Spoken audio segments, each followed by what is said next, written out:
One of the longest and most important rivers in Europe, running through no fewer than 6 countries, starting in Switzerland and ending in the Netherlands. This week on Planet Cruise Weekly, we take a look at cruising the River Rhine. Well, hello and welcome, and thanks for joining us for episode 72 of Planet Cruise Weekly. Once again, I'm Keith, and this is Jade. She's the most important one, she's the brains of the bunch. And I can't even say that I'm the beauty of the bunch, so there we go. I don't know what my role is, but each week on Planet Cruise Weekly, we explore different cruising issues. And we want to give you behind the scenes honest feedback so that you can make good informed choices. Now, this week we're taking a look at the River Rhine. Beautiful river, one of the most popular of all the European rivers, and it gets its name from the Celtic word Rhenos, which means raging flood. It's Europe's longest and most important river. It begins as a trickle of melted snow in what they call the Rennwaldhorn, if I pronounced that right, glacier, high in the Swiss Alps, and then goes down to Amsterdam in Holland, passing towns and cities in France and Germany, into Basel, where Switzerland meets France and Germany. En route, the Rhine lives up to its Celtic name near Schaffhausen when it plunges 75 feet down a spectacular torrent known as the Rhinefall. Its waters are much calmer at Basel, where the river first becomes navigable and where many cruise ships actually embark. From there, it then wends its way on a journey of almost 870 miles to merge with the North Sea at Rotterdam, passing through 6 countries, Switzerland, Liechtenstein, Austria, Germany, France and the Netherlands. Because the river stretches through so many countries, the river actually has 4 names, but I definitely won't embarrass myself trying to say them all in the languages. Now, it's also the longest river in Europe, stretching 766 miles, and along the stretch of the Rhine between Bingen and Koblenz, you will find more castles than any other stretch of the world's rivers. You'll also see lush vineyards that cling to the slopes. You'll explore winding streets of sleepy medieval villages, revel in the historic grandeur of lovely old cities like Strasbourg and Koblenz, and enjoy the buzz of vibrant modern ones like Cologne and Basel. That said, do be aware that the river isn't bordered by fairy tale castles from end to end. It is a working river with industry and trade along its banks, as well as people's back gardens. Today the Rhine creates a natural border between Germany and France, but during its early history, the Roman Empire saw the Rhine as the border of civilization and classed everyone living on the other side of the river as wild. Pretty much true, it's like the Watford Gap these days. Together with Lake Constance, it also forms a reservoir of drinking water for more than 30 million Germans. So what actually is the best time to sail the Rhine? Well, it can be hot and busy in the peak summer months, which probably shouldn't be a surprise. So it is a good time for sun worshippers, but if you are someone who prefers more temperate temperatures, then maybe head for the spring and autumn. There are, however, 3 main times to go. First of all, Easter, when the local markets feature brightly painted real eggs, pretty wooden decorations, and beautiful circlets of flowers to hang outside your door. Another good time to plan a Rhine cruise is during one of the region's spectacular Rhine in Flames events in the summer and the fall. Generally linked to local wine festivals or other celebrations, these take place at different locations along the Middle Rhine and involve spectacular fireworks displays, music, dancing, and overall lots of things for you to do. And of course you have December. Let's not forget, the Rhine Christmas markets are quite magical and simply not to be missed. So who cruises on the Rhine? Well, an average month in April to October summer season will see about 300 riverboat departures along the Rhine, and that's not counting the excursion boats operating short hops along the river for people maybe staying locally. There's over 20 different lines that currently operate along the Rhine, including the recent entries of some of the ocean lines such as Fred Olsen and Cruise and Maritime. In fact, you're spoilt for choice. Check the Planet Cruise website for more details, and we're going to give you a few little tidbits now. Emerald Waterways vessels have an indoor pool that converts at the flick of a switch to a small cinema. I've seen this, it looks fantastic. Yeah, really cool use of space. Yeah, really 1 minute it's a pool, next minute it's another area for them to use. And passengers travelling with Uniworld will find small pools in the bar area where The glass actually frosts over when anyone enters the pool area, which is really cool. Really handy. Now, the newest ships have made great strides in terms of cabin design, balcony configurations, contemporary furnishings, and generous storage space, and even in some cases a 270-degree wraparound window in the luxury suites. Amma Waterways and APT have launched the new twin balcony design in suites, where half the balcony is outside and half is inside, so it can be used in all weathers. A few river ships, like the Viking longships, even have heated floors and heated towel rails so that guests will stay warm and toasty on their river voyage.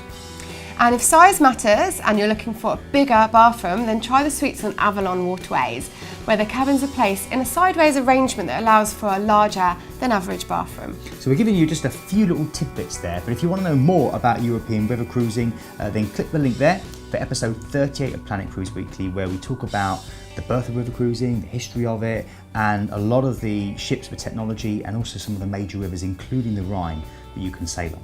So now let's have a look at some of the major ports that you'll get to visit if you do choose to cruise the Rhine. The first big one, of course, is Amsterdam, the city of cyclists and lovely tree-lined canals, offbeat shops and cafes, fabulous museums, art galleries, and so much more. In fact, Amsterdam has so much to offer that many river cruise companies allow 2 days to explore the city, which is great news. Now, when you do walk around, you will be thinking of tulips and wooden shoes, maybe Heineken beer, and maybe of the past inhabitants, people like Van Gogh and Anne Frank, who wrote a famous diary hidden in the canal-side house, which you can visit, although there's often long queues. But do you know that Amsterdam actually has more canals than Venice? Which is quite incredible, yeah. On across a jigsaw puzzle of around 90 islands in this kind of concentric manner, so it can be quite confusing to walk around. Do take a map if you're going to go independently. And these islands are joined by no fewer than 1,280 bridges, which at night are lit up by these beautiful fairy lights, so it's really good to get out at night as well. You can hire a bike and join all the locals. They're really big on cycling. And did you know in Amsterdam, Keith, they have multi-storey kind of car parks just for bicycles? The multi-storey bike parks? Yeah. I didn't know that. No, that's quite crazy. It's crazy, isn't it? Or of course you can sit back and enjoy a lazy canal cruise as you float past the tall Dutch townhouses. They're all really, really pretty, and just take advantage of the car-free streets. Pleasure cruises have been running up and down the city's waterways since 1621. Fantastic place to go and visit. Okay, next up, Basel. Now, a good thing to do in Basel is to eat. And this is because it's situated on Switzerland's borders with France and Germany. So literally, you're getting the influence of three very distinctive European cultures. Don't miss the local delicacy, which is Basler lechaki. I'm terrible with my pronunciation, so I've done it again, but there we go. It's spice cookies basically made with kirsch nuts and candied fruit. And if you're looking for somewhere to work it all off, Jade, then you need to head to the left bank of the Rhine. And here you'll find a lot of the top sites like the cathedral, the Marktplatz, which is surrounded by these meandering alleys, which have these really unusual craft shops in them, and also the Rathaus, or the town hall as it's called. They're all pretty close to each other. And if you can, take a stroll around the botanical gardens whilst you're at it. So next we're going to look at Strasbourg. With its cobbled streets, timbered medieval houses and gorgeous canals, Strasbourg is one of the loveliest and most fascinating cities in France. Its top attractions include the Cathedral Notre Dame at 142 metres is Europe's tallest medieval building. Also, look out for the Rohan Palace, where Marie Antoinette once stayed. Now, another highlight along the Rhine is definitely Mainz. It's an enormous 6-towered cathedral, which is the Cathedral of St. Martin, was founded in 975 AD. It's one of the world's finest examples of Romanesque architecture, and it's an absolute must-see. Now, nearby, just off what they call the Domplatz main square, you'll also find the Gutenberg Museum, which charts the history of printing and actually contains the 15th century Gutenberg Bible, along with a reproduction of Gutenberg's original printing house. Now, Mainz also boasts a delightfully quaint medieval old town just south of the cathedral, as well as a fine set of Baroque churches. And in fact, the 14th century Gothic church of St. Stephen, which features this beautiful stained glass window, which was created by Mark Chappell, remains absolutely stunning and well worth a visit. And there's also a Roman aqueduct there as well, which I recommend. So next up we have Cologne. Weave through the narrow old town streets of Cologne en route to the city's imposing Gothic cathedral. Now, this is a UNESCO World Heritage Site, and inside this centuries-old pilgrimage site is a shrine believed to hold the relics of the Magi, the Bible's fabled three kings. Now, the Twin Towered Dome, as it's called, or Dom, is one of Europe's largest churches, and its towers offer amazing views of the city's rooftops if you want to climb them, because it is quite a climb. Now, you can recover over one of the many local beers known as Kolsch, and that's sold in the cellars all around Cologne's picturesque old town. And then after that, head off to one of the city's fabulous museums. My particular favourite is the Chocolate Museum, where again you can taste another of the city's specialities. The good old folk of Cologne also love to party, and they hold a spectacular carnival known locally as the Fastlevend and the Fastlier. I hope I pronounced that right. Which starts at 11:11 a.m. on the 11th day of the 11th month, and it comprises of more than 600 events and carries on all winter through to Ash Wednesday. Now that's some party.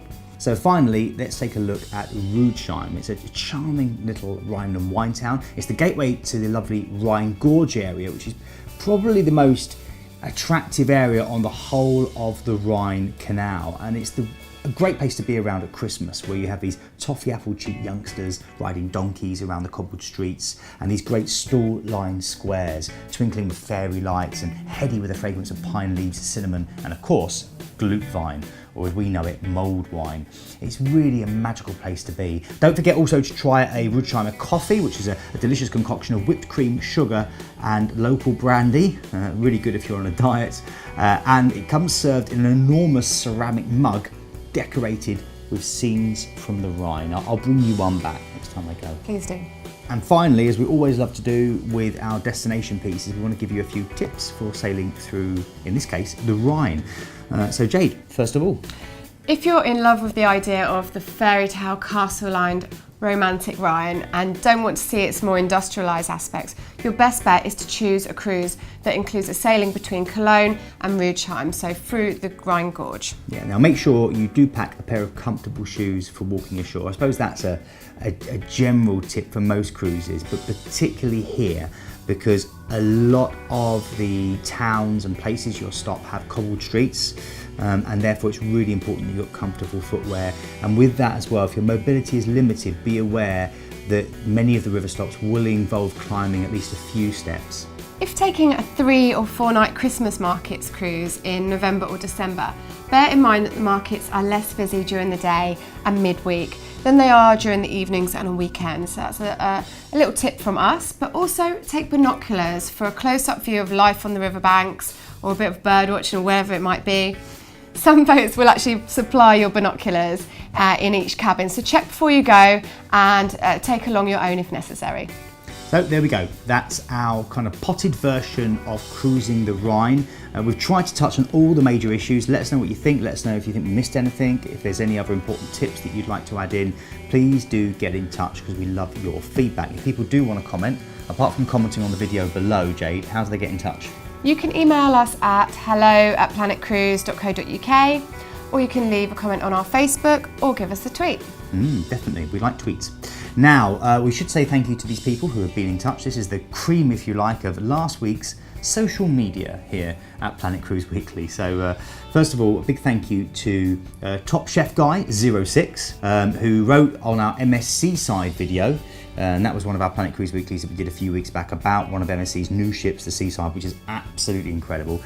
Top Chef Guy 6 says, fantastic video, very informative, thanks so much. We cruise quite often, but first time on MSC. We'll be on Seaside for our vow renewal in January 2019, and we can't wait. That sounds absolutely fantastic, Top Chef. I hope your vow renewal goes well, and let us know what you think of Seaside and send us some pictures. Incredible ship. And also Warren Culkin, again commenting about the Seaside, said, booked to go on MSC Meraviglia this summer and then MSC Seaside next February. Can't wait. Well, for those of you in the know that haven't watched the Planet Cruise Weekly videos, what are you doing? Make sure you watch them. We've got them on both of them. But the Meraviglia and the Seaside are the two new ships that MSC has launched. So Warren, we hope you have a fantastic time once again. Send us photos, get in touch, let us know what you thought. Thank you very much for watching. From myself, Keith, and from Jade. We'll see you soon.